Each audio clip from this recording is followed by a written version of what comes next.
I'm also seeing a video from someone who can't be here as well. We hope that all works. So I think this is going to be a really good session. We haven't got very long. I mean, we've all got five minutes. I know you're big speakers. Can you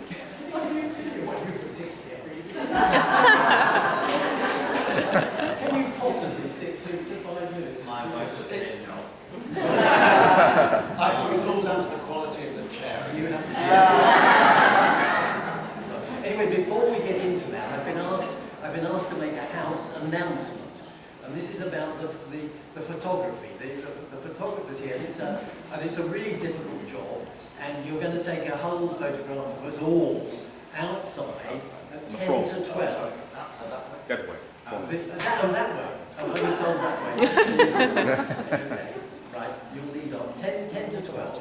And I've been given strict instructions that you go straight out there at 10 to 12. You're not allowed to go to the toilet. Which is going to be very difficult for senior men like me. So I'm going to try and leave 5 minutes at the end for priority people like me to use the toilet. So if you're not in the priority category for using the toilet, you go straight out there at 10 to 12. Okay? Alright, you got it. Good. Right, down to business. I'm really looking forward to this session. I think Gallus, you're going first. You've got 5 minutes to tell us about craft. Over to you. Yeah, thank you very much, and I'll try to keep it as brief as possible. Not sure if I will make it. We are all asked to briefly describe the approach and then go into implementation and evidence. Regarding craft, it's an in-person approach, unilateral therapy for affected family members without the individual with the addiction-related problems. I will refer to them as IAPs, who are refusing to seek help and who are outside of the treatment system, which is the fact that, for at least in Germany, for about 90% of the IAPs. The inclusion of multiple family members is possible, and the approach requires a high readiness in the affected family members to change their own behavior in order to promote treatment entry, to promote their own well-being. And usually craft consists of 6 to 12 sessions, but of course it can also be offered for a longer time. This was the feedback when we had craft in Germany, that many people said a longer time would have been useful. And there are structured interventions, and everyone who is interested in hearing more about them, there will be a workshop tomorrow. And the main goals of craft is to improve the quality of life and functioning of family members, then to change,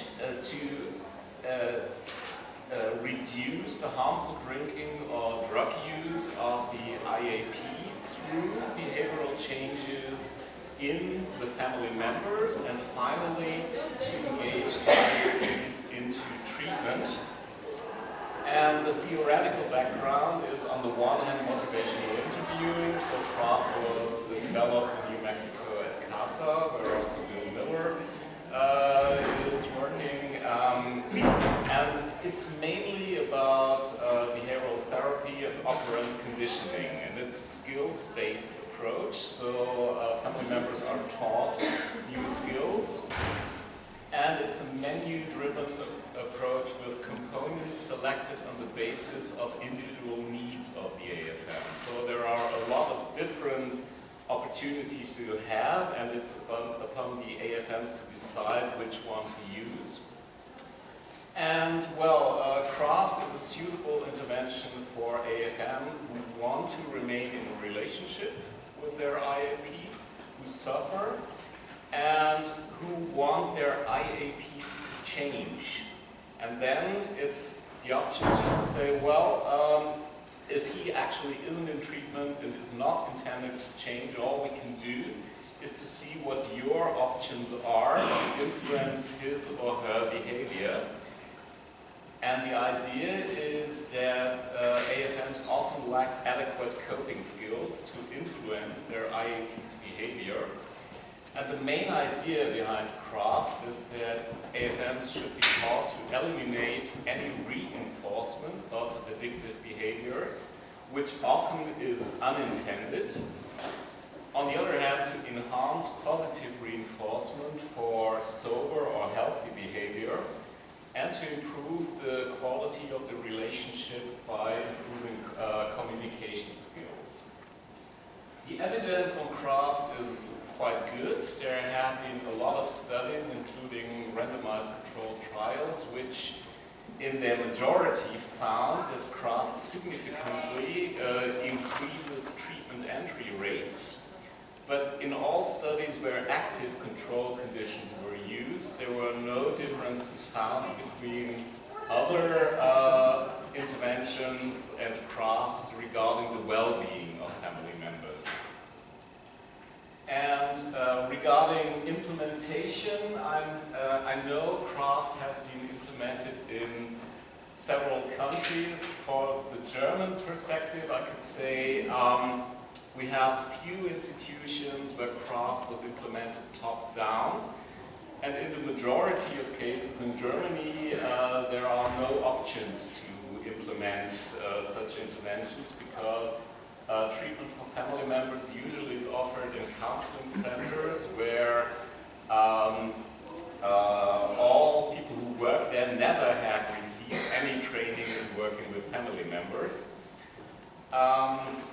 The inventors of craft, Bob Myers, he has also, started with a certification process, and basic knowledge in CBT is helpful. And regarding cultural adaptation, it's mainly utilized in high-income countries, and in the US studies, no differences have been found regarding ethnic subgroups. So that's all regarding craft.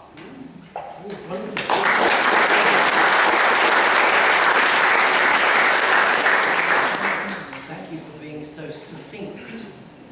There must be a, I don't know what the Dutch word for succinct.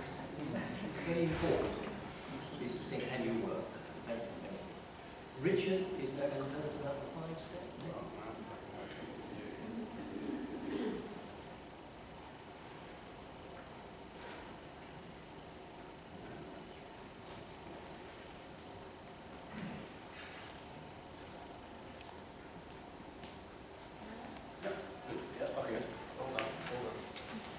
Okay, hello. 5 minutes on the 5-step method. What the approach is and what does one do once using the approach? Well, one follows, surprisingly enough, 5 steps. The 5 steps, each one covering a different area, are first, the family member has the opportunity to tell their story, and our job is to listen, to reassure, and to explore concerns. The second step is to identify relevant and targeted information that they might need, because the more information people have, the more in control they feel of their lives. The third step is to explore ways of coping and responding. The fourth step is to explore and enhance support and communication. And the final step is to review the previous steps and explore what further needs people might have and help them to access those needs.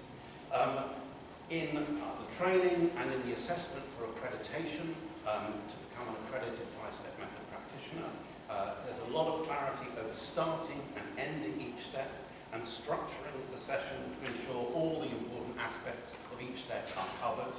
And we use a evaluation questionnaire, the family member questionnaire, as a clinical tool.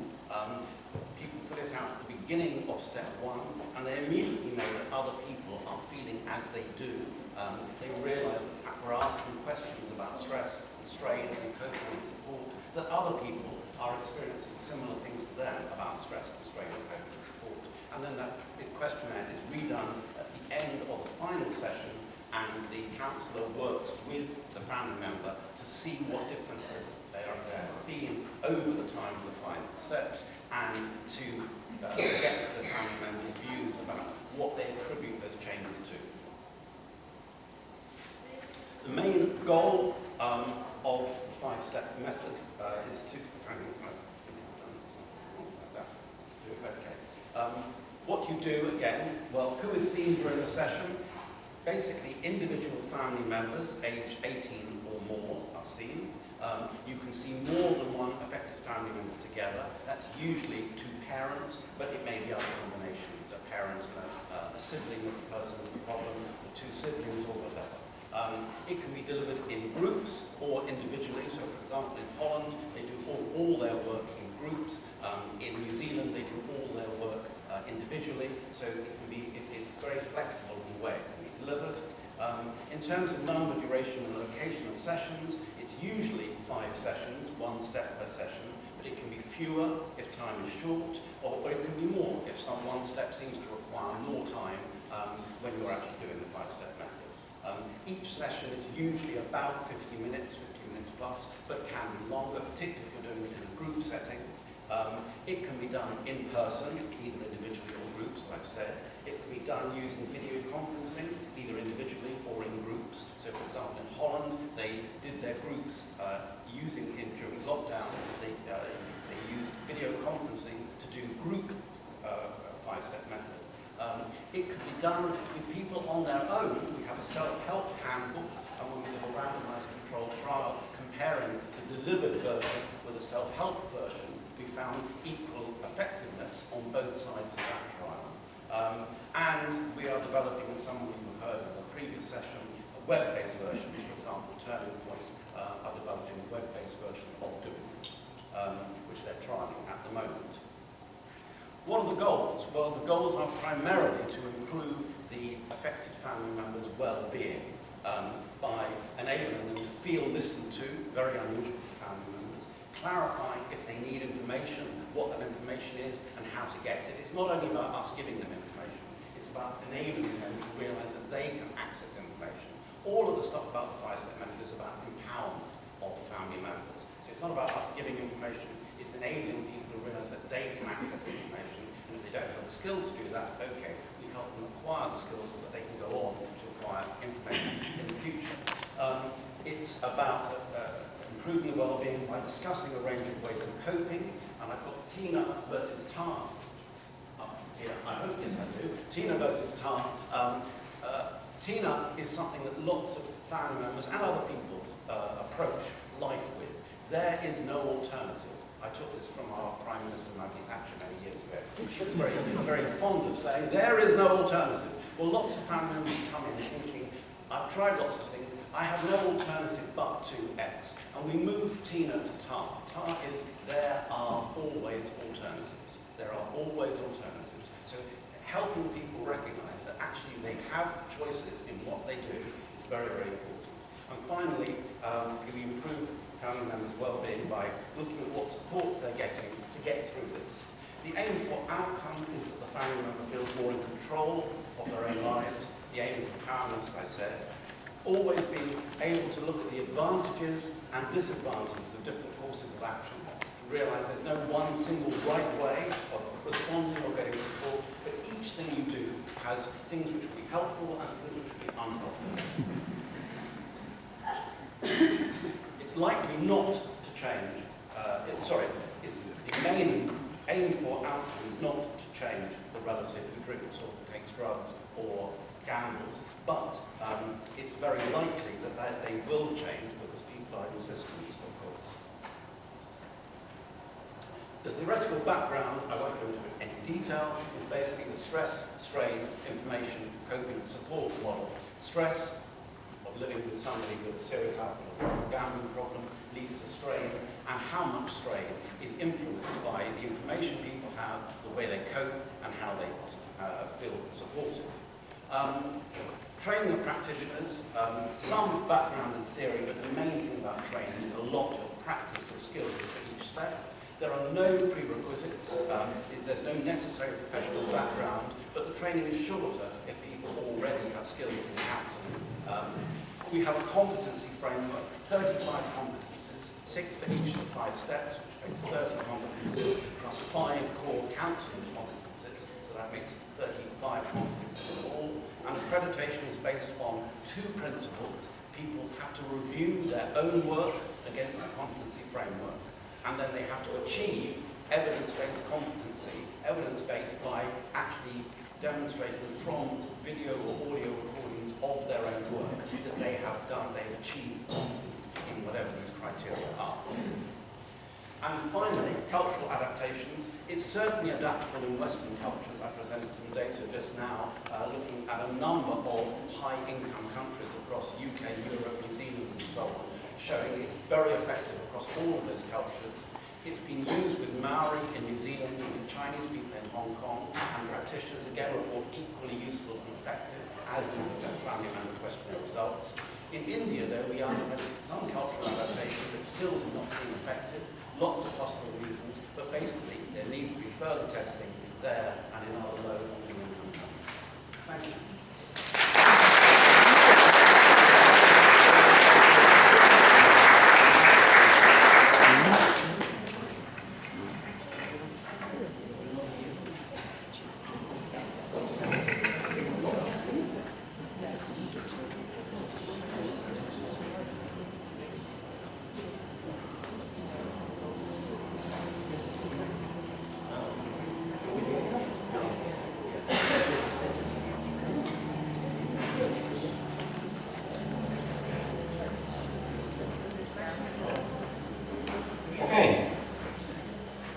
Joel, welcome. Thank you. Joel, you are next.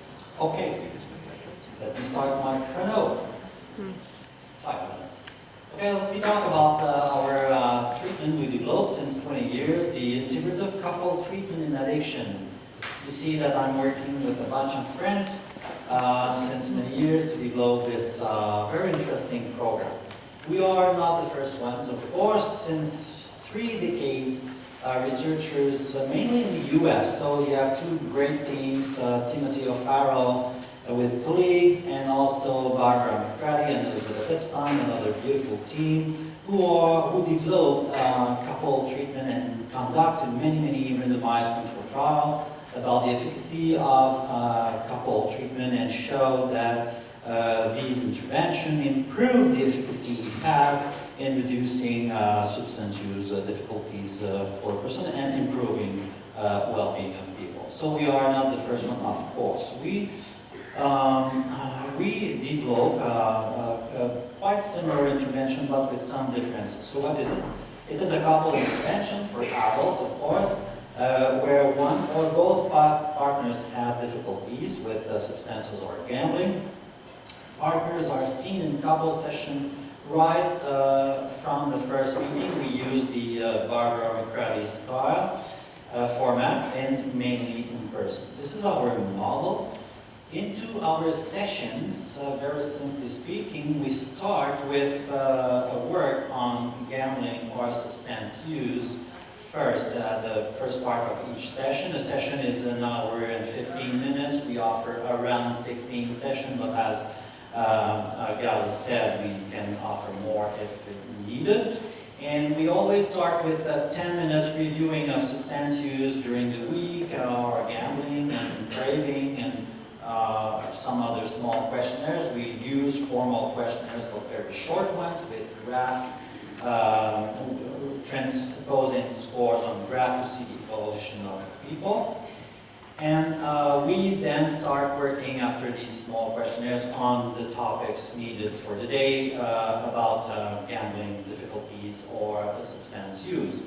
But we integrate the partner into the discussion about these difficulties, and it's always very fun and interesting to see, say, the gambler saying, "No, I didn't gamble this week," and the partner saying, "No, you spent a few $100 Thursday, don't you remember, darling?"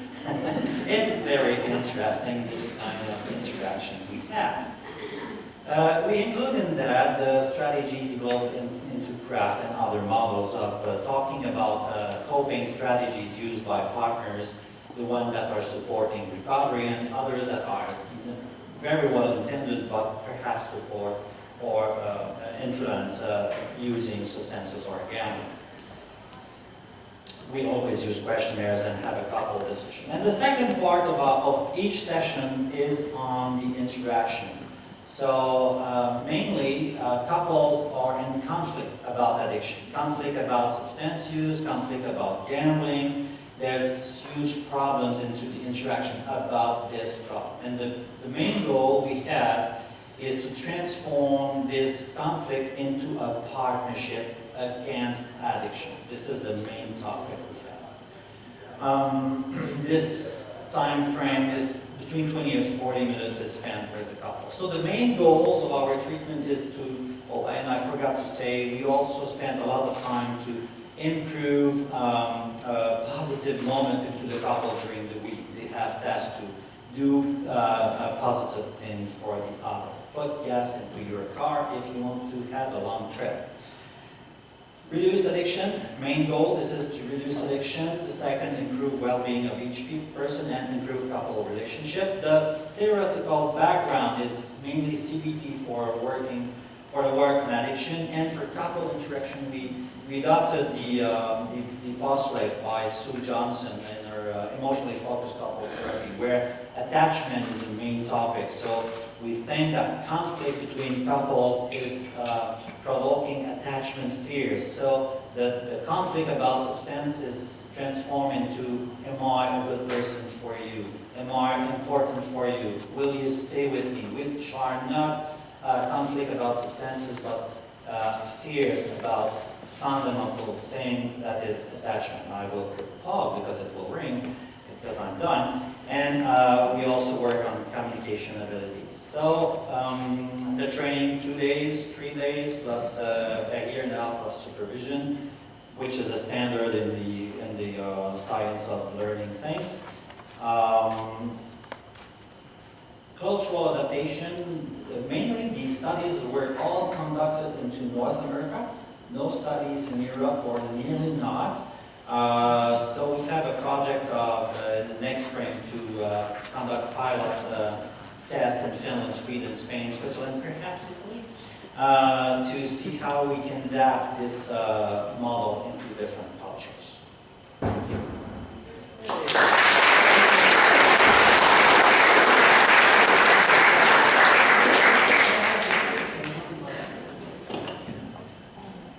Joe, well, thank you very much indeed. You may have noticed that so far the discussion has been dominated by white, male, long-in-the-tooth academics, of whom I count myself as one.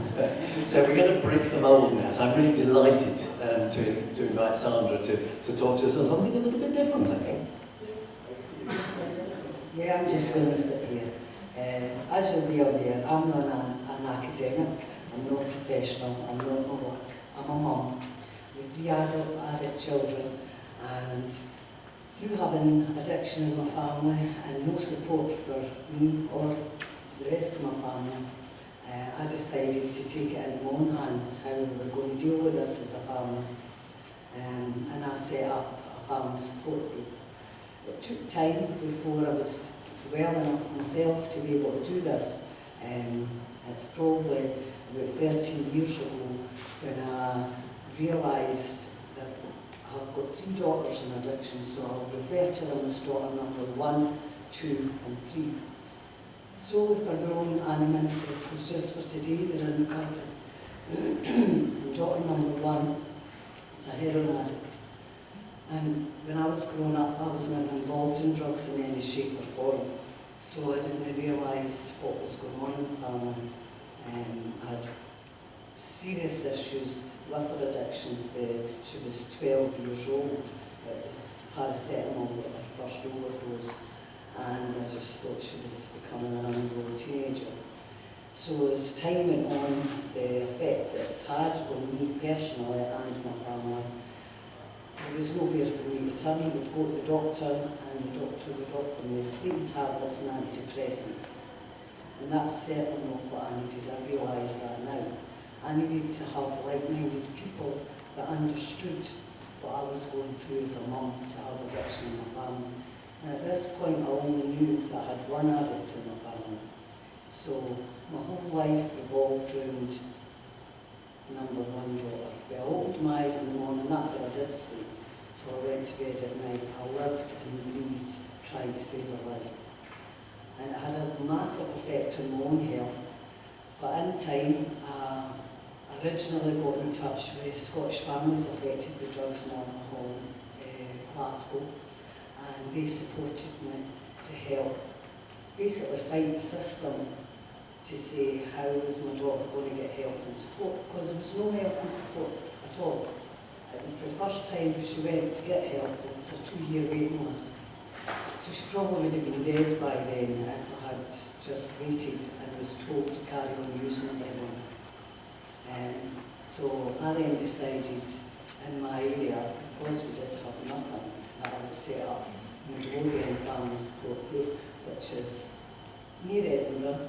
It's an area full of small villages. So there's a lot of story behind that, but in 5 minutes I will be here tomorrow morning to tell you the rest of that. So I'll move on to why I started the Family Support Group.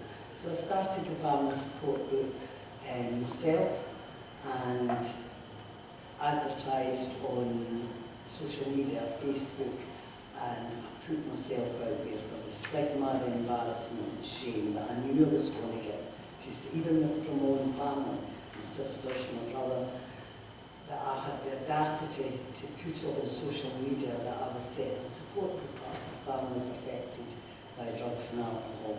That was 5.5 years ago.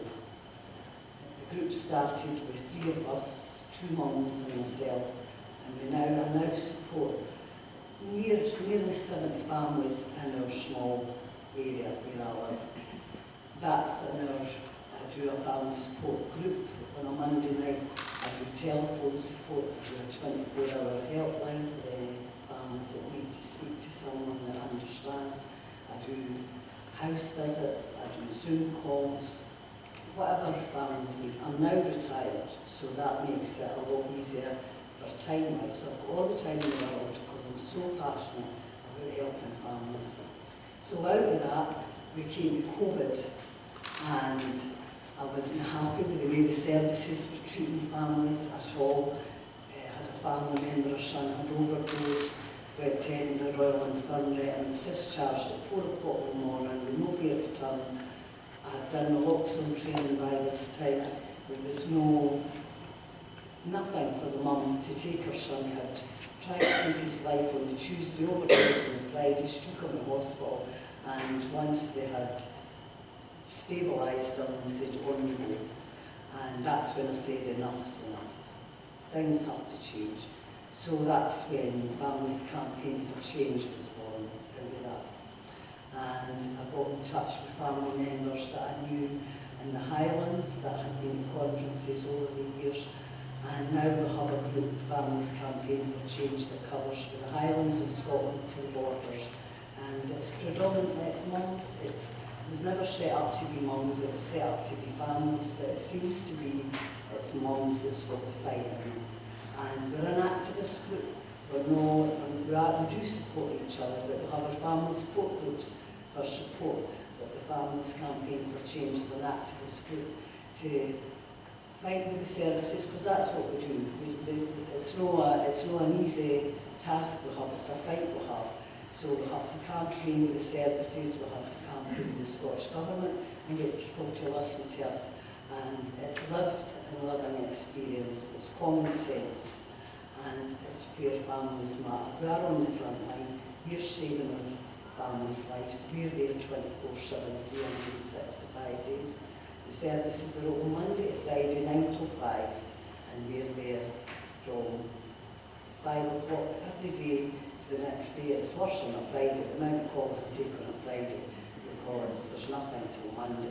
If I had toothache, I could phone NHS 24 and I'd be seen at 2 o'clock in the morning because I had toothache.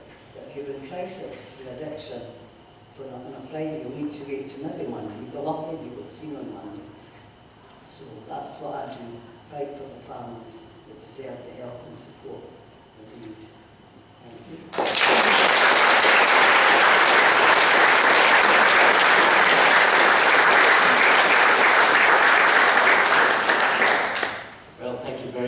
For that, and I'm sure you'll have loads of things to say, we'll all have loads of things to say about that and the other brief introduction we've had so far. We've just got one more. We're going to hold all the questions for discussion because we've got one more from somebody who can't be here but has submitted a video. So this is from the United States, and it's from Jeff Foote, and it's about the invitation to change approach. So let's hope that the technology is with us. Thanks for inviting me to speak about the invitation to change as an approach to helping. That's not coming through there, is it? No. That's helpful.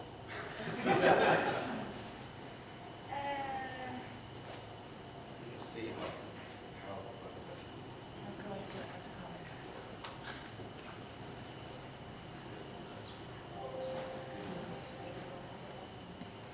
I'm just going to turn this on and see whether, at its maximum volume, see whether it's possible for people to hear.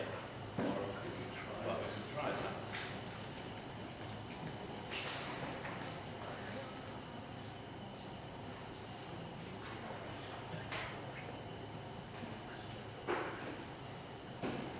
The invitation to change approach, or ITC, is a motivational and behavioral model for facilitating change.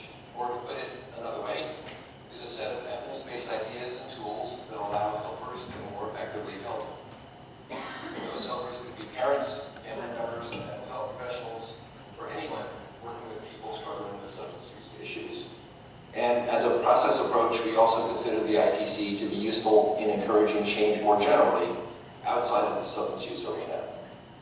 The approach draws on major elements of craft, motivational interviewing, and acceptance and commitment therapy, as well as the self-compassion work of Neff and Germer. The use of the word invitation is quite intentional and conveys the underlying importance in this approach of collaboration, autonomy support, and motivation in facilitating change.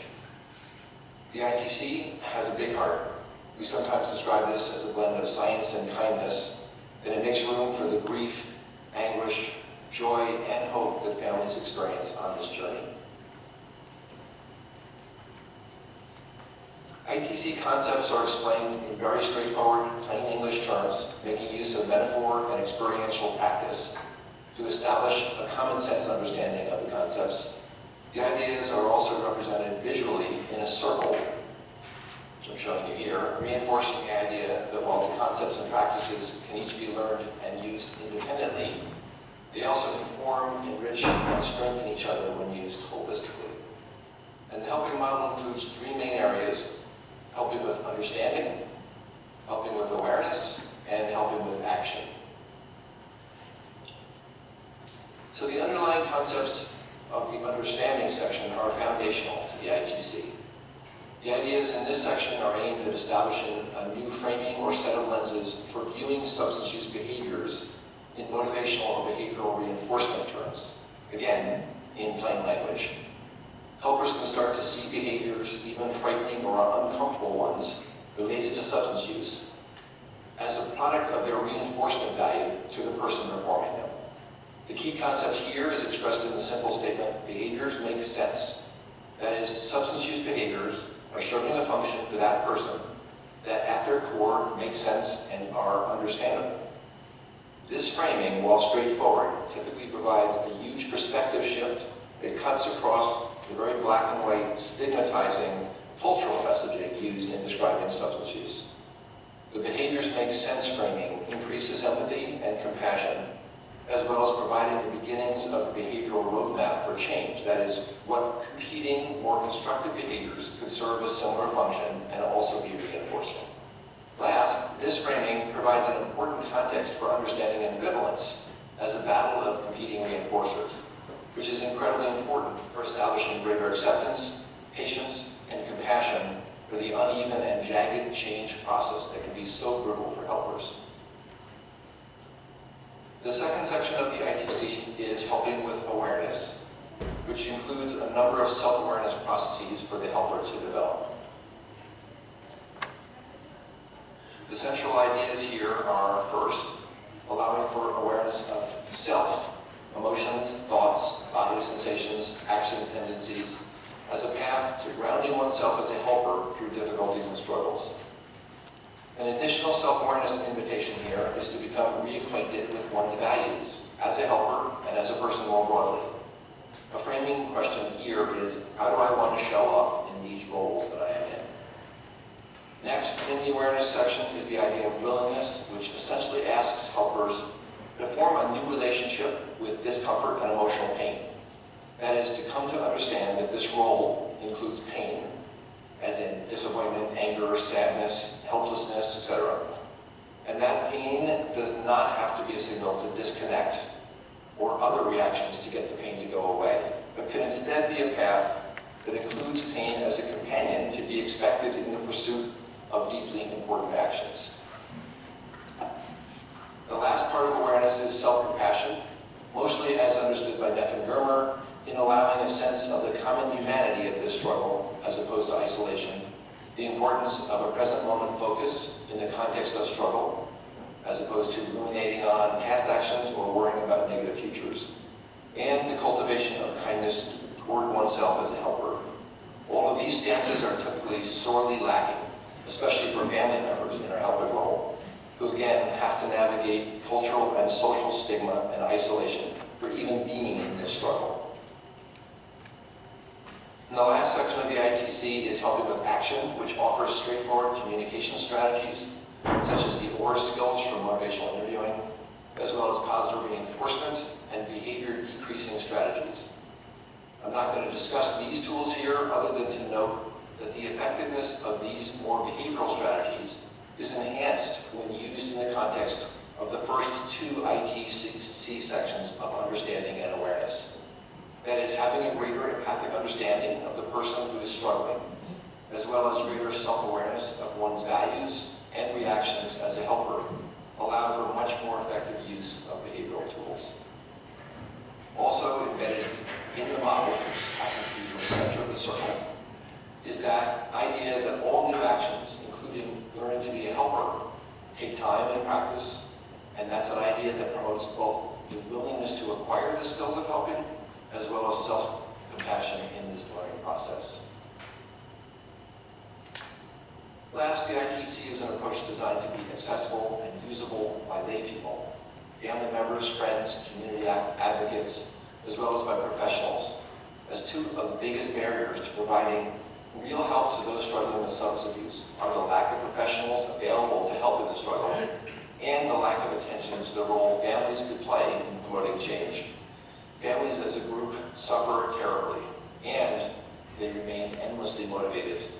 And by not including them in the helping process, we're missing a powerful opportunity for changing the trajectory of substance use struggles for many, many people, as well as the opportunity to move away from our largely stigmatizing and shaming cultural conversation about these issues. Thanks so much for having me here today.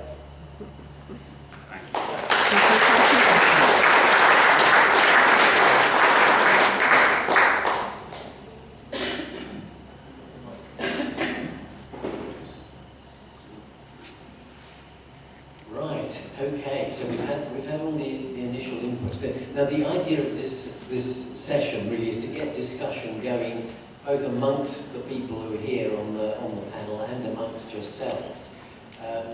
So I have to say the first thing that struck me, having heard Sandra talk, and then hearing Jeff Foot, who's not here to defend himself, but he was talking about plain speaking and plain language, and I just realised the enormous amount of jargon that we actually talk as professionals and academics. But anyway, that's just one of my initial impressions. But just to get discussion going, I wonder whether people on the panel, having heard the other initial presentations, are we talking about things that are essentially the same? Do you think we've just got different language? They've got different acronyms. We give them different labels, but they're essentially doing the same thing, or are they doing something really very different? They can't be substituted for one another. They're doing different things. What thoughts on that? Yeah, that was exactly the question I had while listening to Jeff.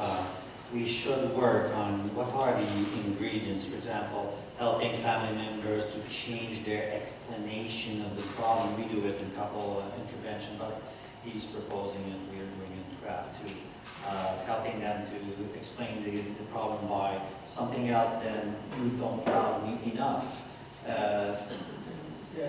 and developing empathy for ourselves. And so I think it could be a good next step to concentrate on what are the essentials in all these different interventions. I think it could be a good move. Yeah, I would also say, first of all, there are many similarities between the approaches. So I think a real important issue is to listen non-judgmentally to family members and to take their concerns seriously. I think differences between the approaches might be to what where the main focus is at. And I think this also, I mean, Jeff had in his presentation this one size doesn't fit all, and I think this is an important issue. And I think a second difference might be to what extent skills are relevant. So do family members have all their skills already somehow present, or do we need to put additional input or propose additional input?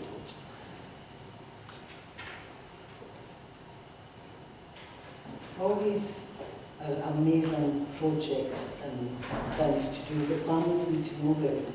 When you're in crisis and you're living in a family with addiction, what do you type into Google? What do you look up to see what is available? It's like the Secret Service. It's really, really difficult. It is, it's a fact. I mean, what I'm going to say is from family members. This is everything I'm saying is from myself, my own experience, but from the family support groups, from the families that I engage with on a daily basis. They don't know where to start. So I was a way down the line before I'd done craft training. Craft training would never have come into my mind in the beginning, the madness and the chaos we were living in. That had to come in time, but it would be really good for families when they first approach any service or family support that these things are available, that they're made aware of it. They're maybe not ready to do these things, because you have to, your headspace needs to be in the right place to even start with. But when you're living in the madness of addiction, you're fighting every day to save your loved one's life. That's what's at the top of the agenda, and that's why we're on the front line.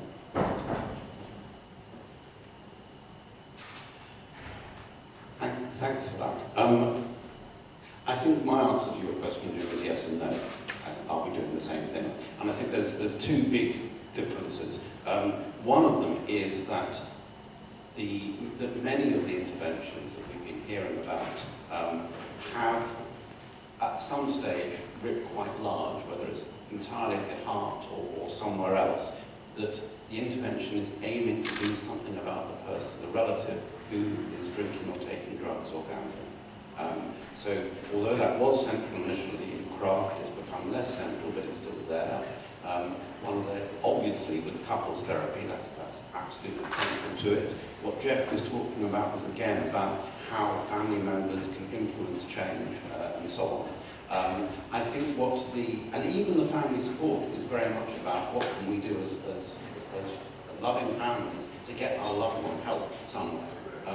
So I think that's different to the 5-step method, for example, which is very clearly focused 99% on the affected family member, where we say, yes, there may be changes in the relative, but that's not what it's about. So that's one big difference, I think. I think, though, yes, we're all fundamentally doing similar things, because if you look at Jeff's very useful circle, I think we're all trying to do those three things. We're trying to develop understanding, we're trying to develop awareness, and we're trying to improve skills. So I think we're all trying to do similar things like that. The other difference is whether or not these systems are available in crisis. And I think that one of the things that the family support model does, which none of the other more, in quotes, professionally delivered, I say in quotes because lots of these things don't have to be delivered by professionals, but there's something about the way that they're delivered which makes them professionally delivered, which means that they're not available much of the time. So, I mean, if one was thinking about a tiered model of intervention, you might be thinking, well, everyone needs to have 24/7 family support group available. Because when crisis hits, you never know what time it's going to be, and it's likely to be out of hours. So that people need to have somewhere locally to go to phone up and say, help, I don't know what to do. That's incredibly important. But then that can also, and that may be enough for some people, but it's unlikely. But then they can also work as a signpost to saying, well, actually in our area we do have some other more, in quotes, formal ways of helping, more organised ways of helping, different, I can't think of the right word, which we could put them in touch with. And they unluckily only work basically much more in office hours. Right. Thank you all for that. And I must say, I share Sandra's view on things to some extent. I also have a family member with a gambling problem.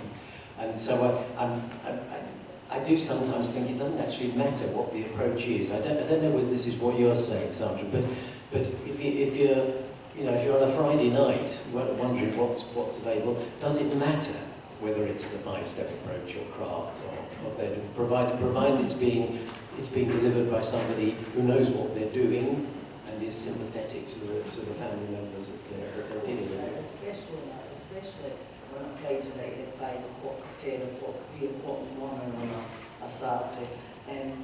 Fortunate for me, because of the amount of work I've done, I do guide my family support groups to what is available. But that's not the norm. That's definitely not the norm, because most people haven't put 13 years to be fighting the system the way I have done. But in crisis, a crisis to one person could seem very trivial to somebody else, especially in addiction. So you have to take that into consideration. And that's what a big Families Campaign for Change, right now we're working with the Scottish Government to have a Scottish National Helpline, and not a signposting service. We're doing this so that if a family member phoned up looking for help and support, they would be guided to maybe my phone number. It will be hopefully set up similar to like Samaritan's Helpline, that it's not just a signposting service. If it was my daughter phoning up about her addiction, she would be put in touch with somebody that could deal with that. And that's a major step for us in Scotland, that we get a 24-hour helpline available. And that's going to cover the whole family. It's not directed at me as a mum or my daughter as the addict. It's directed at the whole family. And hopefully we're going to achieve that, but that's on our agenda to fight for that. And that's coming directly from the family members and their addicted loved ones. That's what you ask people, what do you need, what do you want? And that's the answers we're getting back. And that's been ignored for years. Why do we not want to help them? If you're quick. Very quick. What you were saying about, does it matter? I mean, as long as it's delivered in the right way by somebody who knows what they're doing, that matches the research, of course, in many other areas. It's not just about effective family members. It matches the research in addiction generally, with both Project Match and UCAT. No differences between different therapeutic interventions, as long as they're delivered well to a high standard by people with the right personal skills, and it matches the stuff from psychotherapy research, where it doesn't really matter what all these people have, as long as what they get is offered by somebody with the right way of offering it, something that actually helps and empowers rather than maintains negative ways of doing things. And they know what they're doing. It doesn't really matter what they're doing as long as they know what they're doing. Right. Just a couple of things before I throw it open to you to join in this really interesting conversation. I think just two things that I've noticed about the conference yesterday. One is that there's a lot of people talking about not just how to help, but how to get the help available out there. So really to try and answer Sandra's point about the availability. I've just been at a session where the title of one of the talks was "Getting It Out There." So I think a lot of us now are very conscious of the fact that it's not just inventing all these different fancy approaches, but actually getting them available to people like yourself and others. That's one thing. And the other thing, very noticeable, I think, hearing Sandra talk. Sandra talks as if it's a fight. You've used the word fight, I think, once or twice already. So you're not just trying to help you, you're campaigning. So, and one of the things I noticed yesterday is that there's much more talk in this AFINEC conference, I think, than I've heard before about rights. So the expression rights came up several times yesterday in my hearing. So I think we're also moving a little bit in that direction. I mean, we're not as a group going to be doing the sort of campaigning I don't think that you're doing, but I think we're moving a bit in that direction as well. So I think those two things I found very encouraging. So having said that, let's open it up. I mean, well, I've got one hand up here, right, off you go, two hands. Oh, blimey, oh good heavens, right, the first one was over there, and I think I'll take at least two at a time. Let's start taking two at a time. So one there, and then the second one there, I think. Yes, do you need, yes, would you? Yes, I think that'd be helpful, thank you.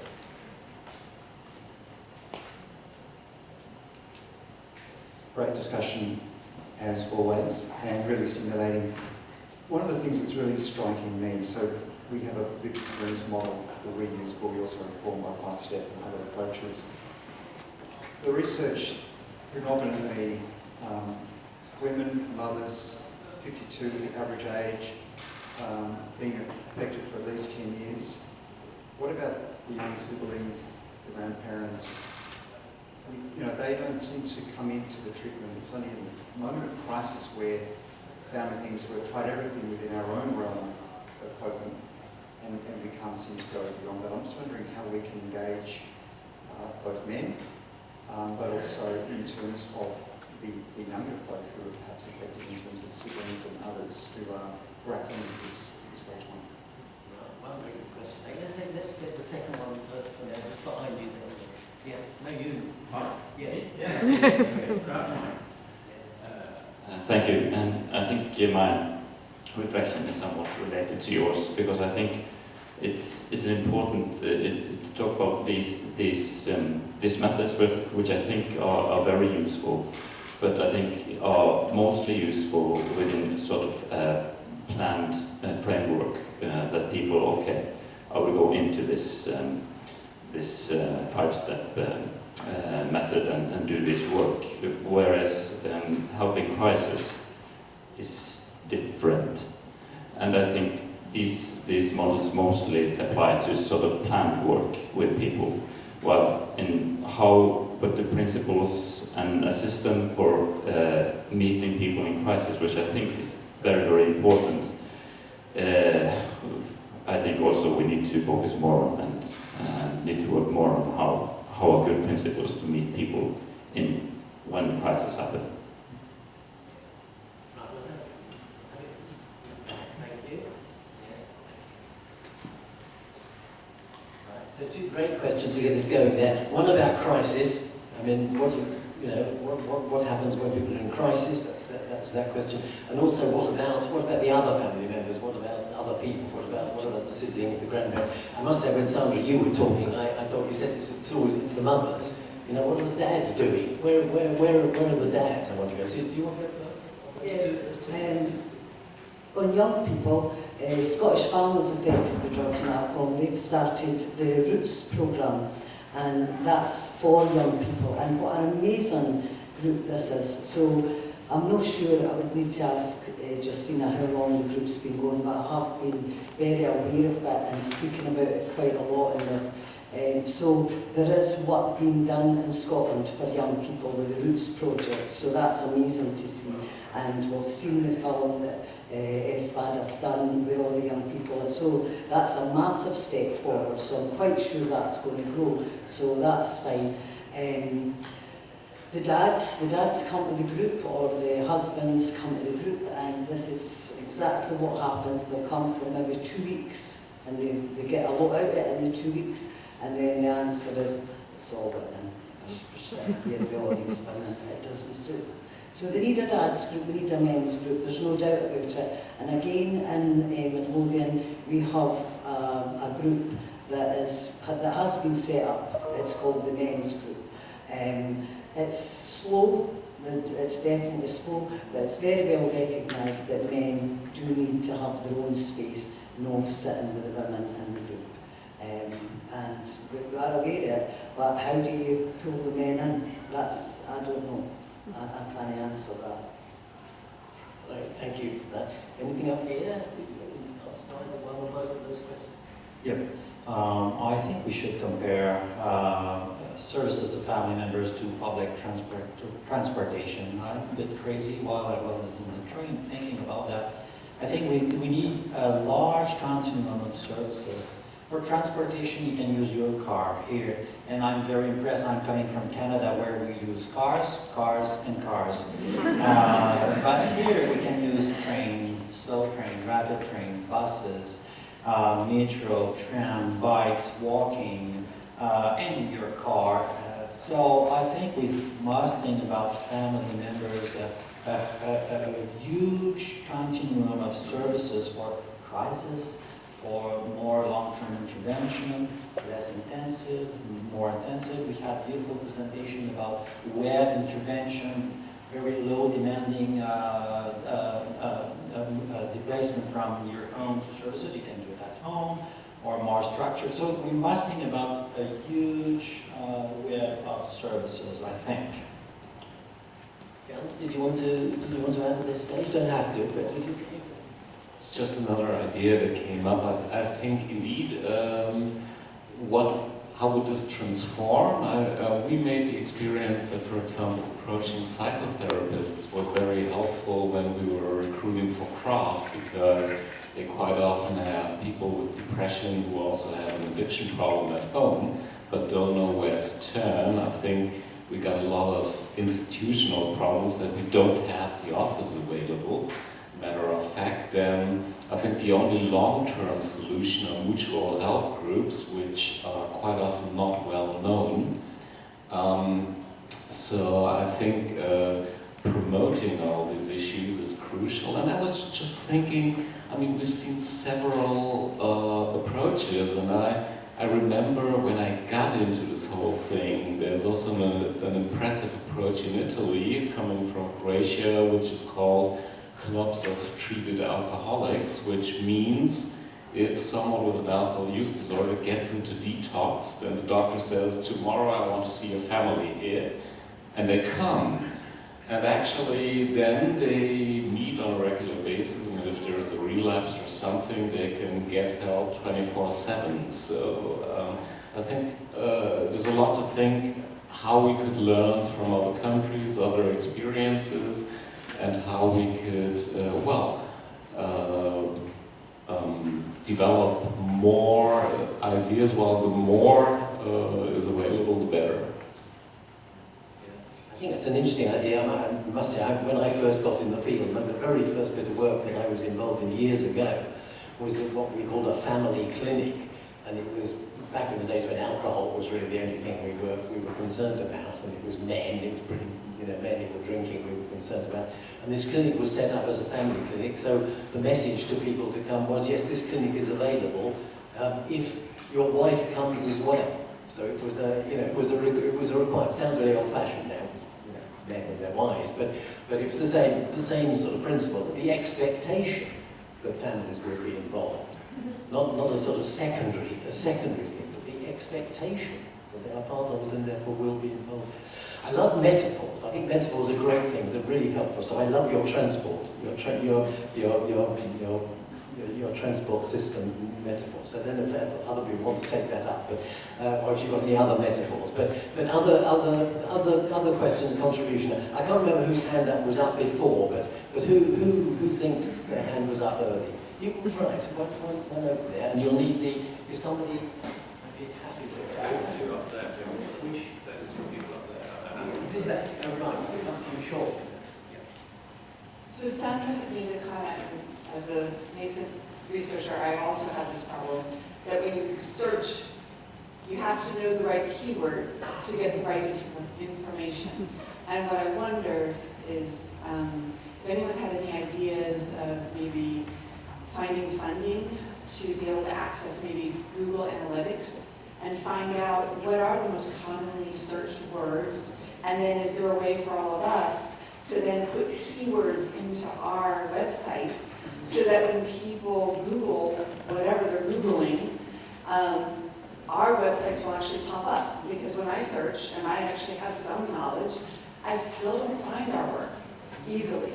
So for somebody who doesn't know it, it would be even harder. So I just didn't know if anyone had any ideas about it. I think we'll take a couple right up there. Meanwhile, that's a great idea, thank you. Let's hold that idea as well. We get a couple more. Hi, Lynn from Melbourne, Australia.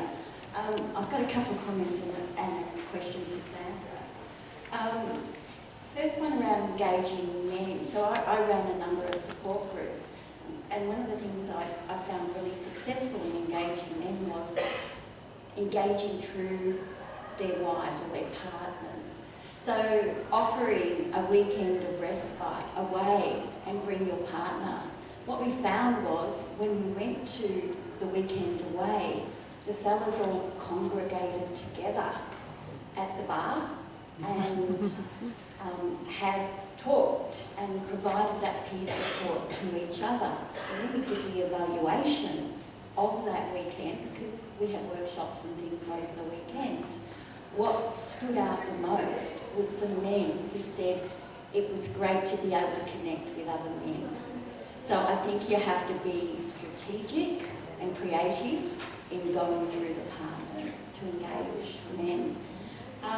The other one, I too am a mum with someone with a 16-year addiction, current addiction.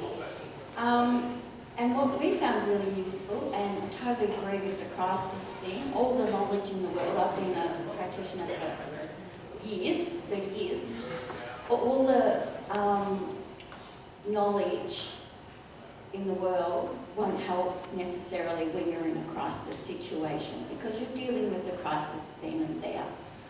What we also found useful, and the families I work with, really promote the development of a crisis plan with the person with addiction, so that the person with addiction knows that there will be steps taken if, one, they become aggressive, or if their life's threatened and all that, and they understand what the steps will be, so at the end of that crisis there's no parent blame or on. So it's quite a transparent crisis plan. And I wondered Sandra, what your thoughts about having that crisis plan. And my one other question. Very quickly. Yeah, quickly, please. Very quickly. Sandra, fighting the fight takes a lot of energy. How do you maintain that energy, and what supports would you find helpful in order to keep fighting the fight? I'm just so passionate, and that's what keeps me going. Yes, do you want to, seeing as you've got the microphone, do you want to ask something as well? Then we'll take all those together. I wanted to make a few small comments. An early question was, are each of these methods doing the same thing from different perspectives? And I think that the unifying factors is that the people we are addressing, whether they're the affected family member, plus or minus the index affected person, that's the same for each of the approaches, and each of the approaches can only use communication. We've got the same tools, whether it's craft or 5 steps or ITC. We're coming from the same thought patterns and we're doing it differently, which brings us to the fact that when we talk about intercultural stuff within our society, it's not just along race lines or heritage lines. It's also, you don't speak my language. We're both white fellas about the same age, but we come from different cultural networks, and that needs to be recognised beyond language and skin. Richard was talking about the helplines needing information. And Richard, you left out that we need to have care. In Australia or in New South Wales, where I come from, we've got a professional helpline. You can ring up a drug and alcohol nurse or doctor any day of the week, and they'll read you the answer from a textbook. And most of my patients and families say, well, that's bloody useless. What this organisation has to offer is people who care, which leads me from Sandra to Craft and 5 Steps. I think that each of these organisations would do well to introduce, to learn from Sandra's comments, to have an angle that is also an immediate help. And I'll stop there. Okay, there are several things there. While the microphone's coming forward, let's see if we can answer some of those points, or have a discussion about some of those points. So we've got the care. I think if I've understood your point, it's about the commonality of care that's available in all the approaches. I think is that something like that. Anyway, and also you had the model of respite care, which you introduced, and you particularly brought us back to the idea of crisis, responding to crisis in one which we've had before, and then we also had this interesting idea about, what are the terms? Could we somehow get cleverer about the terms, so that when you Google or duck or whatever you're doing instead of Googling, you can find what you're after. So a lot there, but who wants to pick that up? One was directed at you. Quickly, yeah, just to answer your question. For my own self-care, I still go on a Wednesday night to my original family support group. For me, I don't facilitate it, I go there to keep myself grounded. So please believe me, I do look after myself. Look at the colour of my skin. I go on holiday. I do look after myself. Although I'm very passionate about what I do, I'm very aware that in time I had to realise I had to look after myself as well. So I'm aware of that.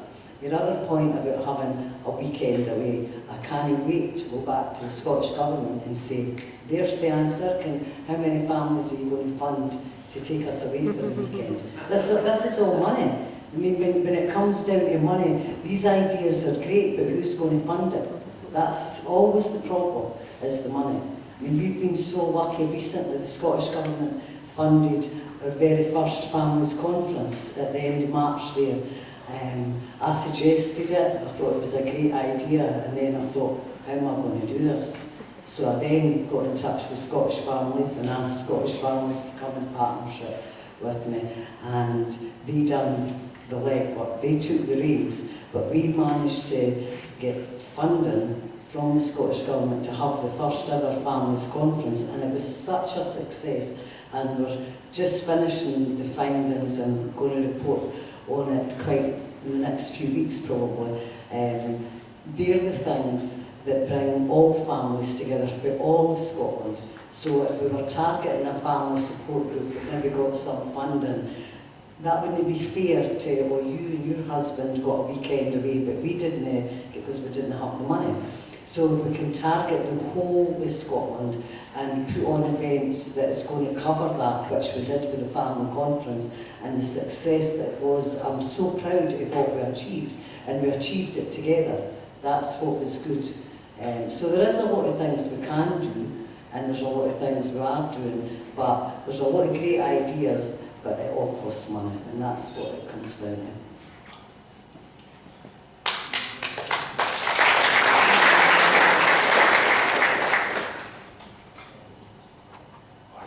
Okay, so about the efficacy of the intervention, we must remember that we know actually that 30% of the efficacy of any intervention, psychosocial intervention, is attributed to alliance, so to the relationship with the intervention.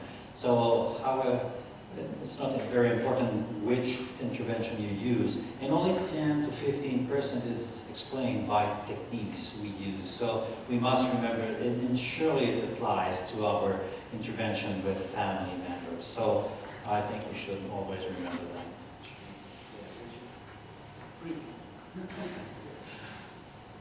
we've had lots of really interesting ideas, and one of the things that each of the ideas that individuals have come up with saying, well, we do this, or we do this, or we could do this, they all underline how limited the range of things that we offer family members are. And I just want to put a slightly different perspective on that and say that Jim was very fortunate when he started working in this area, and that there was, and this was in London, so that might explain it, and it was at the National Addiction Centre, which might explain it. But there was something which was for families. When I started working with Jim on this work 10 years after that, there was very, very little for families. So what we're seeing here is actually a huge move on from what there was available 20 or 30 or 40 years ago, which is absolutely amazing. It's absolutely not comprehensive. And I think the big answer to me to the question earlier about what about siblings, what about grandparents, what about, is actually, it's all about promotion. It's all about promoting and advertising. It's promoting and advertising to families what's available. It's promoting and advertising to commissioners about what they ought to be commissioning. It's promoting and advertising to governments about what they ought to be having in their policies. So we've come a long way. Clearly, by the questions, there's a huge amount of extra way that we've got to go.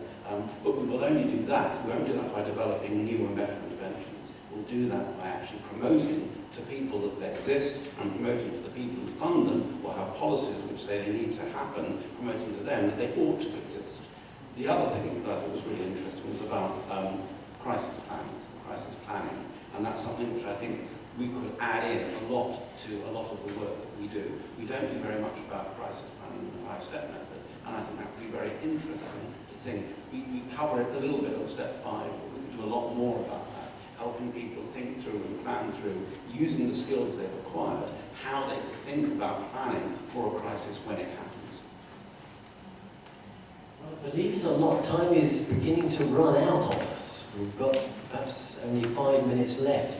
So it's probably unrealistic to think that we're going to come to a conclusion about this or an integration. But I wonder if there may be 1 or 2 people in the audience who've got not a new point. I don't want new points. I want any suggestion as to how we might come to some conclusion. Yes. You have. Right. We need to be quick as well. Yeah, actually, Anders Hammarberg from Stockholm. I actually have a suggestion or a proposal, but since we are many researchers here working on different methods, perhaps we could agree on, because one problem is that we are measuring different things in our studies. We use different outcome measures, we use different forms. Perhaps we could come to some agreement on what we actually should measure when we do studies on affected family members. I mean, we all want to improve their situation in different forms, and perhaps we also want to reach out to the actual focal person, but perhaps we could agree on what you should measure when you do studies within this field. It would sort of be easier to compare different methods and interventions. That was just a suggestion. Right, so thank you. So an integration in terms at least of the things that we measure, useful. Has anyone else got a really helpful, sort of almost concluding, this is what we ought to be doing, this is how we can put it all together sort of statement? That shuts you all up, doesn't it? Yeah, okay, no, okay. Well, and you have? I'll take the suggestion of Tom Weber, the famous Thomas Weber we all know as a researcher, who was saying that researchers are working on tiny things, comparing treatments on tiny differences. He says, quite frankly, it's not useful. And we need to give access to treatment. We have good treatments, and access is more important than finding tiny differences between treatment. I would say that. Yeah. The only thing we've never mentioned is death. And we'll have to, that's what I want to finish on. Especially in Scotland, the drug deaths are horrific. And it's the same all over the world. And the whole conference, death has never been mentioned. And that's what I want to finish on. Remember, our loved ones die. We did have a whole symposium yesterday. yes. Okay, right. I think probably we should be finishing at that point. I really would. Time to go to the loo. Yes, I have a vested interest in this.